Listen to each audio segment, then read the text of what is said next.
Hello everyone, I am Som Prakash and welcome back to JTC India YouTube channel. Guys, आज हम लोग इस particular video में student review के इस वीडियो में एक सीरियसली बहुत डिफरेंट स्टूडेंट रिव्यू वीडियो आपके लिए होने वाला है और स्पेशली उनके लिए ये बहुत बहुत इंपॉर्टेंट होगा जो आज के डेट में करंट सिचुएशन में those who are working in engineering colleges and means private colleges, जो प्राइवेट कॉलेजेस में बीइंग अ फैकल्टी काम कर रहे हैं और उन लोगों के अंदर भी एक काफी अनसैटिस्फैक्शन है अपने जॉब को लेके, अपनी चीजों को लेके कि हम क्या करें, कैसे करें। कहीं ना कहीं उनको ये लगता है कि हम कहीं फंस तो नहीं गए इस जॉब में, राइट।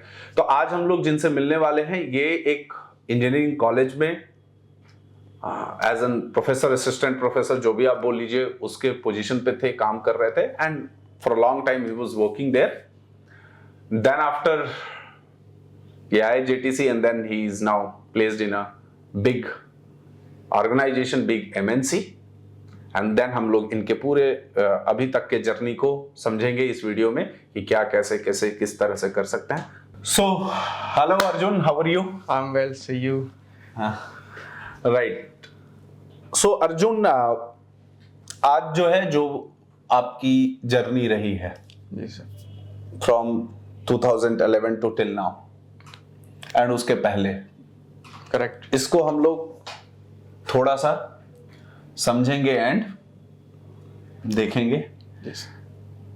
मेनली हम लोग इस वीडियोस में जो भी कुछ आपका इंटरव्यू रिकॉर्ड कर रहे हैं ये उस पर्पज से है कि आपके पोजीशन में कुछ लोग और भी होंगे जो शायद उन चीजों से बाहर आना चाहते होंगे और कहीं ना कहीं कुछ और बेटर करना चाहते हैं। मे बी शायद उनका इंटरेस्ट नहीं है उस काम में, फिर भी जस्ट बिकॉज कि कुछ अर्न करना है, कुछ भी करना है, उसकी वजह से वो कुछ अर्न करने के लिए वहां पे हैं, राइट। तो आपके जर्नी को देख के शायद उन्हें भी ये बिलीव आएगा कि हम भी कुछ डिफरेंट कर सकते हैं, अलग कर सकते हैं एंड ये समझ में आए कि year of passing or age is just a number. अगर कुछ करने का सोचे तो डेफिनेटली कुछ ना कुछ हम कर सकते हैं। Yes sir. But yes, different उसका लेवल है, डिफरेंट अपना अप्रोच है, डिफरेंट स्कोप है। सो अर्जुन, आप अपने बारे में थोड़ा सा एक बेसिक इंट्रोडक्शन दीजिए कि आप अपने बारे में बताइए कि कब आपने बीटेक किया, क्या किया और क्या आपकी जर्नी रही है अभी तक। Hello everyone, my name is Arjun Kumar and I did my BTech in mechanical, which is non IT field itself. उसके बाद मैंने पढ़ाना स्टार्ट किया कॉलेजेस में। बीटेक कब आपने पास आउट किया? 2011 में सर। तो 2011 में पास आउट करने के बाद आप इमीडिएटली कॉलेज में पढ़ाने लगे? नहीं सर, थोड़ा मैंने गैप लिया था। तो उसमें मैं चाहता था कि मैं कुछ गवर्नमेंट प्रिपरेशन का सर एक रहता है स्टार्टिंग में कि गवर्नमेंट के लिए प्रिपेयर करें। तो उसके लिए मैंने ऑलमोस्ट 1 साल दिया था और उसके लिए मैंने कोचिंग भी ली थी। एक बहुत नामी इंस्टीट्यूट है, करेक्ट। तो उसके बाद मैंने प्रिपरेशन में फायदा भी हुआ, डेफिनेटली नॉलेज गेन हुआ। और उसके बाद मैंने स्टार्ट करा teaching as a job as assistant professor in engineering college. और उसके बाद काफ़ी टाइम तक उसमें रहा मैं, but somehow I was not satisfied with my job, maybe in terms of environment और फाइनेंशियल और मे बी सो फिर मैंने चाहा कि भाई स्विच करते हैं अपन आईटी सेक्टर में। तो मैंने सर्च भी किया बहुत सारी जगह पे, पता करा, तो लेकिन मुझे कुछ पॉजिटिव रिस्पॉन्स मिला नहीं। फिर किसी कलीग के थ्रू मुझे जेटीसी के बारे में पता लगा and then I started journey with JTC itself, and it was quite good. Right. So आप टीचिंग में थे, राइट? Yes sir. मैं थोड़ा सा आपसे शायद हो सकता है इंटरनल चीजें भी पूछूं कि आप टीचिंग में थे तो क्या हो रहा था, कैसे हो रहा था, बिकॉज मेरे नोन में नॉट मतलब एटलीस्ट 50-60 कॉलेजेस होंगे जहां के फैकल्टीज डायरेक्ट कांटेक्ट में होते हैं और मैं उनका भी एक स्टेटस देखता हूं कि कितने सेटिस्फाइड हैं या नहीं है टीचिंग से। सो आई एम नॉट सेइंग कि दे आर सेटिस्फाइड और नॉट, बट कुछ तो इशू है, हाँ वो उनका पर्सनल राइट, उनका पर्सनल है, बट कुछ इशू है, तो वो थोड़ा सा मैं आज आई थिंक आपसे उस पर बात करूंगा। यस राइट, तो आप क्या सब्जेक्ट पढ़ाते थे इंजीनियरिंग कॉलेज में? मोस्टली मैं मैकेनिकल में डिफरेंट सब्जेक्ट्स हैं, लेकिन मोस्टली मेरा फोकस थर्मल सब्जेक्ट्स पे रहता था, जिसके अंदर थर्मोडायनामिक्स हो गया, हीट ट्रांसफर हो गया, फ्लूइड मैकेनिक्स हो गया, और इन्हीं की लैबोरेटरीज होती थी तो वो मैं लेता था। Okay, so you were taking that classes? Yes. So in terms of अगर हम एक कॉलेज के स्पेशली बात करें तो कॉलेज का आज की डेट में वर्किंग इन्वायरमेंट क्या है, मतलब being a teacher? Yes sir. Teaching basically जो काम है ना, तो ये काम नहीं है, एक आपके इंटरेस्ट का बात है कि if you are a teacher then you simply you cannot become the teacher until unless you have interest in teaching. अगर आपका पैशन नहीं है टीचिंग तो you cannot become a teacher at all. Correct. Right? So first of all, in order to become a teacher, you must be passionate about teaching your subject. That subject could be anything. Yes. और मुझे ऐसा लगता है कि आप अगर एक real teacher हैं तो किसी भी चीज के कंपेयर में आप जब क्लास में एंटर करते हो, आप चाहे क्लास में एंटर करने से पहले चाहे जो भी हो, बट आप जब पढ़ा के निकलते हो ना, स्टूडेंट के बीच से निकलते हो, तो उस समय सारी प्रॉब्लम्स आदमी भूल जाता है पढ़ाते समय। yes. ये एक मुझे लगता है कि टीचर का एक यूनिक होता है, और जब ये होता है ना तो उस काम को छोड़ने का इच्छा नहीं होता है। yes. मतलब आदमी भूल जाता है कि क्या पैसे मिल रहे हैं हमको, क्या अचीवमेंट्स है, नहीं है, बस ये लगता है कि नहीं ये पढ़ा रहे हैं, मजा आता है पढ़ाने में, राइट? इसलिए आदमी जनरली टीचर बनता है, राइट सर। तो मतलब आपको वहां पे ये चीज कैसा लगा, मतलब टीचिंग पे कितना फोकस था? सर जैसे आपने बताया, टीचिंग अपने आप में एक रेस्पॉन्सिबिलिटी होती है, राइट। लेकिन कई बार क्या होता है ना कि मेनली जो काम होता है अपना, उसके अलावा अपने को बाकी काम पे अगर फोकस ज्यादा करना पड़े तो डेफिनेटली जो टीचिंग वाला काम है वो कहीं ना कहीं पे बोरिंग हो जाता है। राइट। जैसे समहाउ आप टीचिंग कर रहे हैं, लेक्चर ले रहे हैं, मान लीजिए 50 मिनट का आपका लेक्चर है और आपने 30 मिनट ही खत्म करें, उसके बाद आपका एक ऐसा काम है कि इसका टीचिंग को लेना देना ही नहीं है, right. और लोग उस काम को प्रायोरिटी अगर ज्यादा दे देते हैं, तो फॉर एग्जाम्पल मान लीजिए कि सपोज करिए एडमिशन आ गया कोई, तो आपको क्या करवाना है कि चीजें एक्सप्लेन करनी है उसको, कि भाई यहाँ पे ऐसे होता है, यहाँ पे ऐसे लेबोरेटरीज हैं वगैरह वगैरह, एज ए मार्केटिंग, क्योंकि टेक्निकल चीजें वही बता पाएगा टीचर जो उसका लैब ले रहा है। तो उसके बदले में क्या होगा, एक एडमिशन के लिए या 2 एडमिशन 5 आगे वॉट एवर नंबर इज, तो उसके लिए क्या हो गया कि नंबर ऑफ स्टूडेंट जो भी क्लास में जिनका सिंक्रोनाइज थे टीचर के साथ में लेक्चर के टाइम पे, तो वो एक गैप हो जाता है वहां पे, राइट। तो वो प्रॉब्लम हो जाती है, तो एक पैशन जो है वो एक बोरिंग में कन्वर्ट हो जाता है पूरा का पूरा। नहीं, means today particularly I am talking about teaching as an job and specially in engineering colleges के अंदर एज एन टीचर का बेसिक रिस्पॉन्सिबिलिटी को आज की डेट में कैसे चेंज किया जा रहा है स्लोली, और यू कैन से कि टीचर का सिलेक्शन पैरामीटर ही चेंज हो चुका है आज की डेट में इंजीनियरिंग कॉलेजेस के अंदर। वो कैसे, जैसे मैं मिलता हूं लोगों से या टीचर्स से मिलता हूं जो कॉलेजेस में पढ़ा रहे हैं लोगों से, बेसिक किसी भी टीचर का किसी भी कॉलेज में उसका काम होता है पढ़ाना, कि वो जितना अच्छा पढ़ाएगा उसका उतना अच्छा प्रमोशन होगा, वो उतना अच्छा अपने करियर में मतलब उसका इंक्रीमेंट होगा, everything will be based on the student result, क्या पढ़ा रहे हो क्या नहीं पढ़ा रहे हो, इन चीजों के बेसिस पे। वेयरएज आज मैं जो देख रहा हूं कि टीचर को बेसिकली किसी भी college, most of the colleges, मैं आई विल नॉट से कि किसी भी college, but yes there are, means इसके नंबर्स ज्यादा हैं कि उन कॉलेजेस के अंदर में टीचर का बेसिक काम आज की डेट में पढ़ाना नहीं रह गया है, उसका बेसिक काम स्टूडेंट का एडमिशन कराना रह गया है, राइट? क्लर्कियल जॉब रह चुका है, तो स्टूडेंट का फी आया नहीं आया, जो टीचर जितना ज्यादा एडमिशंस करा दे इंजीनियरिंग कॉलेज के अंदर में, जितना अच्छे से वो फी निकाल ले स्टूडेंट से, सेमेस्टर्स के फी निकाल ले, वो ज्यादा काबिल टीचर है, उसका प्रमोशन ज्यादा होता है, वो मैनेजमेंट के ज्यादा क्लोज रहता है।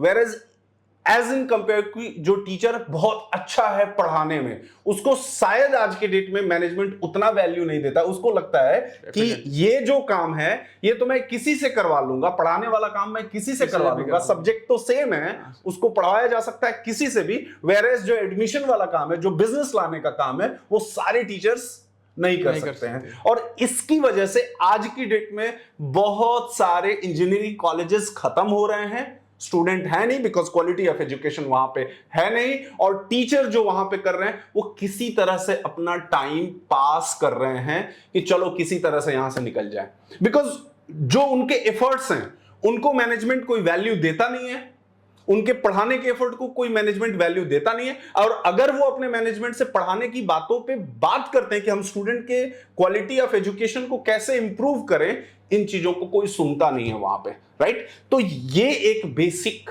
प्रॉब्लम है आज की डेट में इंजीनियरिंग को। अगर आप जितने भी लोग इसको देख रहे हैं, अगर आपको मेरी बात सही लग रही है तो please do share this video on your social media pages, है ना sir? Right sir, right. So अब इससे बाहर निकलना भी तो बहुत मुश्किल होता होगा।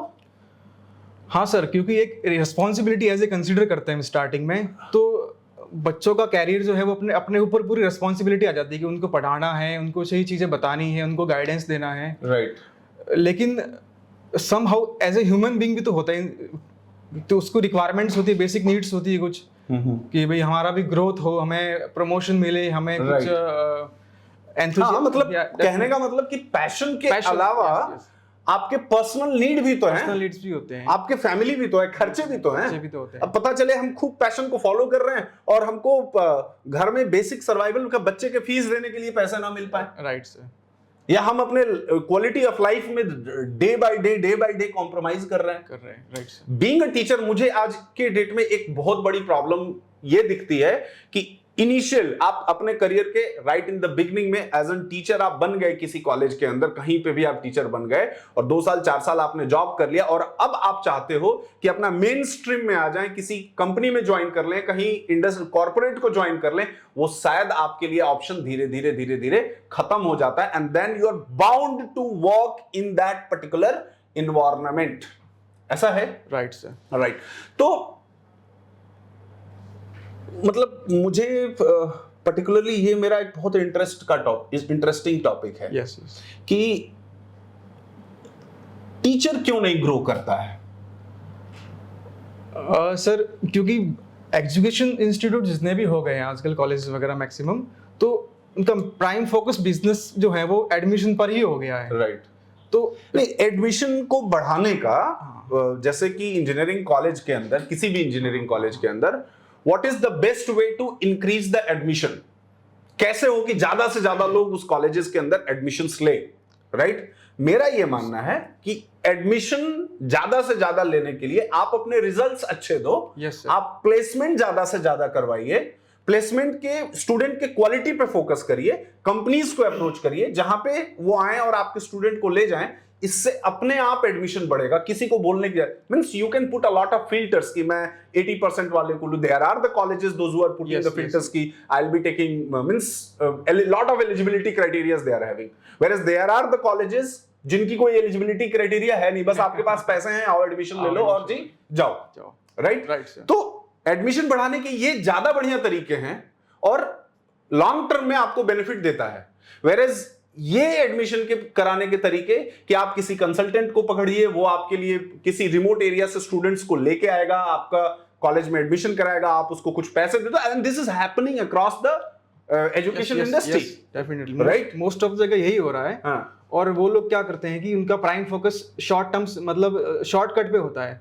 एडमिशन को लेके आएगा तो जल्दी उसको फाइनेंशियल ग्रोथ मिलेगी इंस्टीट्यूट को, और रिजल्ट्स देने में सर टाइम लगता है। आपको क्वालिटी टीचर्स हायर करने पड़ेंगे, उनकी सैलरी अच्छी होगी, एंड बहुत सारे nobody is trying to do that, and even जो क्वालिटी टीचर लाते हैं उसको भी हम एकदम रद्दी क्वालिटी का बना के छोड़ देते हैं, बिकॉज टीचर है, कहीं ना कहीं काम करना है, वो कितनी बार अपनी जॉब चेंज करेगा, right. और ऐसे कुछ ही इंजीनियरिंग कॉलेजेस हैं जहां पे वैल्यू करते हैं आपके टैलेंट को, पढ़ाने के स्किल को, whereas most of the engineering colleges जो प्राइवेट ऑर्गेनाइजेशंस हैं वहां पे ये चीजें एक लैगिंग है, राइट राइट, एंड ये एक प्रॉब्लम है सीरियसली, मतलब ये एक बड़ा इशू है। एंड मतलब हम सभी लोगों को, आप लोगों को भी अपने लेवल पे कहीं ना कहीं इसको शॉर्ट आउट करने की कोशिश करनी चाहिए। बिकॉज मैं जो देख रहा हूं कि in a class if suppose 100 students are studying and if you will ask how many of you wants to become a teacher, then reply ये आता है कि किसी को भी टीचर मास्टर नहीं बनना है, अदर देन दैट सब कुछ बनना है। Nobody wants to become teacher. Yes, sir, that is. कोई टीचर नहीं बनना चाहता। और टीचर के बारे में बेसिकली एक प्रोस्पेक्टिव ये है कि अगर इसको कुछ काम नहीं मिला, इसको जिंदगी में ये कुछ नहीं कर पाया, तो ये टीचर बन गया। राइट, स्टूडेंट के दिमाग में जनरली माइंडसेट यही है। उस केस में टीचर कितना मोटिवेटेड रहेगा, राइट? चलो ये सब ठीक है, मतलब एक थोड़ा सा सिंस ये मेरे बहुत क्लोज टॉपिक है, देन इसमें मैंने बात किया, राइट? कितना आप करते थे as an teacher? Sir below 50 रहता था मेरा। बिलो 50 सेटिस्फाइड नहीं था समहाउ में, जितना मेरा एफर्ट था उससे में उसके कंपेयर में। And after 4-5 years of teaching, yes sir, आज की डेट में एक लड़का एज एन फ्रेशर किसी ऑर्गेनाइजेशन को ज्वाइन करता है तो उसकी कम से कम आज के डेट में 5 to 7 लाख का पैकेज अरेंज जाता है। And then within year और 1 साल के बाद जैसे ही वो अपनी कंपनी स्विच करता है, वो 10 लाख, 12 लाख, 15 लाख के रेंज में भी जाता है। क्या वो बहुत बड़ा काम करता है लड़का वहां जाके कॉर्पोरेट में? नहीं। मैं देखता हूं कि अप टू 2 इयर्स के एक्सपीरियंस तक शायद लड़के को बहुत ज्यादा कुछ काम ही नहीं दिया जाता है, बट स्टिल उसको हैंडसम सैलरी मिलती है कॉर्पोरेट के अंदर। क्यों? ये इसलिए कि वहां का स्ट्रक्चर अलग है, वहां के आपके टैलेंट को बढ़ाया जा रहा है, आपके स्किल्स को इंप्रूव किया जा रहा है, और आपको जिस काम के लिए हायर किया जा रहा है उसी काम पे लगाया जा रहा है, rather than putting it on some other work जो उसका काम नहीं है, उस पे उसको नहीं लगाया जा रहा है। तो डेफिनेटली ये तो एक प्रॉब्लम है, बहुत बड़ी प्रॉब्लम है एंड है ये इशू। Yes sir. जेटीसी आने के लिए कन्विंस कैसे हुए? क्योंकि तुम खुद एक टीचर थे, अब फिर से एक दूसरे टीचर के ज्ञान को सुनना, बातों को मानना बहुत डिफिकल्ट होता है सर। यस सर, और इतने काफी लंबे एक्सपीरियंस के बाद तो बहुत ज्यादा हो जाता है। राइट। तो मैं इन चीज़ों के लिए ट्राई कर रहा था क्योंकि मोस्ट ऑफ द कलीग्स मेरे थे वो जो मेरे नॉन थे वो आईटी सेक्टर में ही थे, राइट। लेकिन उनका बैकग्राउंड ऑलरेडी आईटी ही था, तो उनको प्रॉब्लम नहीं हुई स्विच करने में इन चीज़ों में। लेकिन मैं इन चीज़ों के लिए सर्च कर रहा था कि कोई तरीका है क्या कि मैं टीचिंग से इसमें जा सकता हूँ, राइट। तो उन लोगों से तो पता यही लगा कि नहीं जा सकते। फिर मेरा एक जूनियर था, तो उससे पता लगा, उसने जेटीसी से ही पढ़ाई करी थी और अच्छा प्लेसमेंट भी लिया था, राइट। तो उसने मुझे बताया, तो मैंने विद इन 5 days एडमिशन ले लिया। राइट। ना एंथुसियास्ट कि चलो कुछ तो मिला कहीं से। अब देखिए, और एक ये होता है कि एक वैलिडेशन होता है कि ट्रस्ट होता है कि उसका हो चुका है, और वो मेरे साथ में ही रहता था, हम लोग साथ में ही रहते थे, तो उस पर ट्रस्ट बहुत ज्यादा था मेरे को। राइट। तो मैंने with in 5 days he admission ले लिया। ये एक इम्पोर्टेंट बात भी है, जैसे आप में से काफी सारे लोग पूछते हैं कि कैसे हो जाता है, क्या हो जाता है। देखिए, एक कुछ करना नहीं है, आप जहां पे भी हैं, जैसे भी हैं, जिस पोजीशन पे भी हैं, you can get into the corporate. Formula is simple कि आप जिस प्रोफाइल में भी हैं उस प्रोफाइल से रिलेटेड पता करो, आप ट्राई टू फाइंड आउट कि what sort of work similar to this is there in the corporate. उस तरह का क्या काम कॉर्पोरेट के अंदर है, आपको थोड़ी सी ट्रेनिंग लेनी पड़ेगी, थोड़ा सा चीजों को एक्सप्लोर करना पड़ेगा, अपने को थोड़ा सा इंटरव्यू के लिए प्रिपरेशन करना पड़ेगा, and then you can get into the corporate. तुम्हारे तरफ से Arjun, what sort of suggestion you would like to give to the other students, those who are there, especially in the engineering colleges, because वहां से आप देख के आ रहे हो क्या हो रहा है, क्या लड़के गलतियां करते हैं, उनको क्या आप सजेशन देना चाहोगे? सजेशन ये है कि आपको कहीं पे भी ऐसा लगे कि आपके एनवायरनमेंट में जितने भी लोग हैं, आप मोस्टली उनसे पूछते हो, और आपका एक एंथुसियाज्म होता है कि इन लोगों ने बताया कि ये चीज़ नहीं है तो नहीं है। right. आपको उससे बियॉन्ड भी जाना पड़ेगा। Don't try to be a frog of well, उससे बाहर आपको देखना पड़ेगा। तो कहीं ना कहीं से चीजें आपको मिल जाएगी, अगर आप किसी चीज के लिए आप लुकआउट कर रहे हैं तो डेफिनेटली आपको रास्ता मिलेगा। मैं इस means most of the time I used two means talk about this particular topic कि स्टूडेंट बोलता है कि मुझे ये करना है, मुझे गेट की प्रिपरेशन करनी है। कितने साल, 3-3 4-4 साल गेट की प्रिपरेशन करने में इंजीनियरिंग कॉलेज का लड़का लगा देता है। बिल्कुल लगा। क्यों कर रहा है, नहीं कर रहा है, उसको खुद भी सीरियसली पता नहीं है। क्यों? क्योंकि उसके टीचर ने बोला है, टीचर ने बोला है या सीनियर्स ने बोला। अरे भाई वो सीनियर भी खुद मतलब वो खुद ही अपने जिंदगी की तलाश कर रहा है, उसको कुछ नहीं पता है, and then he is suggesting you, and आप उसकी बात को एकदम फॉलो करके अपना 3-4 साल आप बर्बाद कर रहे हैं। देखिए, आप अपने जर्नी पे फोकस करिए, क्या करना है नहीं करना है इसको फिगर आउट करिए while there you are there in the college before your final year, और उसमें एकदम तगड़े तरीके से आप प्रिपरेशन में लग जाइए। एंड फेल फास्ट वाली टेक्निक अपनाना चाहिए आज की डेट में, कि हुआ तो हुआ, नहीं तो हम जल्दी से जल्दी कुछ बढ़िया अपने तरीके की चीजों को हम फॉलो करें। यस एंड उसके लिए सोचें समझें। Thank you Arjun. Thank you sir. And हमने आज कंप्लीटली एक डिफरेंट टॉपिक पे बात किया। Yes sir. एंड अभी आपका पैकेज कितना है? अभी सर 9 पे है अभी मेरा। अच्छा, means 9, so it is good ना कि from 25 to 30,000 you have directly moved on to the yes sir, right, okay, no problem. So thank you and thanks for sharing your thoughts.